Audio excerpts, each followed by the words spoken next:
Moving on, Iran has threatened to block a corridor planned in the Caucasus under a region deal sponsored by U.S. President Donald Trump.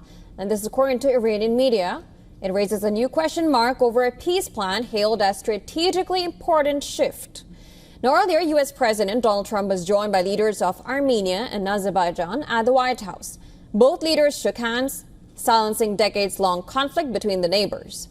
The U.S. President Donald Trump sat in the middle as Azerbaijani President Ilham Aliyev and Armenian Prime Minister Nikol Pashinyan flanked him on either side.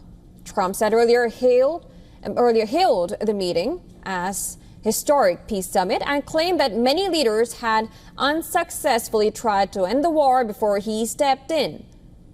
Upon meeting the leaders, he asked about their experience in the office, suggesting how he was successful in negotiating for peace between such experienced leaders.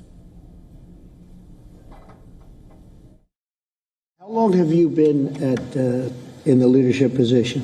22 years. 22 years, yeah. That's pretty good. That means he's tough and smart.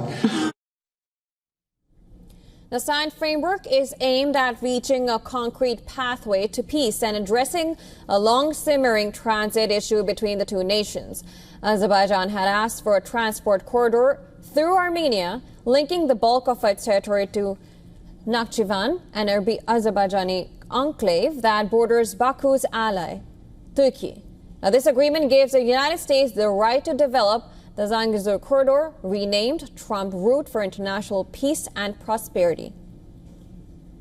This peace deal can transform the South Caucasus, an energy-producing region neighboring Russia, Europe, Turkey, and Iran that is crisscrossed by oil and gas pipelines, but driven by close borders and long-standing ethnic conflicts. Now, this agreement follows Azerbaijan's successful military operation in 2023 to take back Nagorno-Karabakh, resulting in the displacement of 100,000 ethnic Armenians. Baku and Yerevan were sworn enemies since the last 35 years. They went to war twice over the disputed Karabakh region.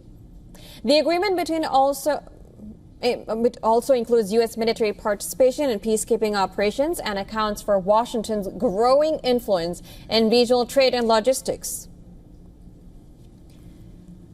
Now, for Russia, U.S. keeping move between Baku and Yerevan signals its weakening grip on a region it ruled for decades, with Russia's ongoing war in Ukraine also causing a decline of its ex-Soviet partners across the Caucasus. Russia's previous attempts to maintain warm relations with Baku by not supporting arch-rival Armenia in military conflicts over this disputed Karabakh region has already dented ties with its former ally, Armenia. Moscow now faces the prospect of losing sway in gas-rich Azerbaijan, where the EU, Turkey, and China are also vying for influence.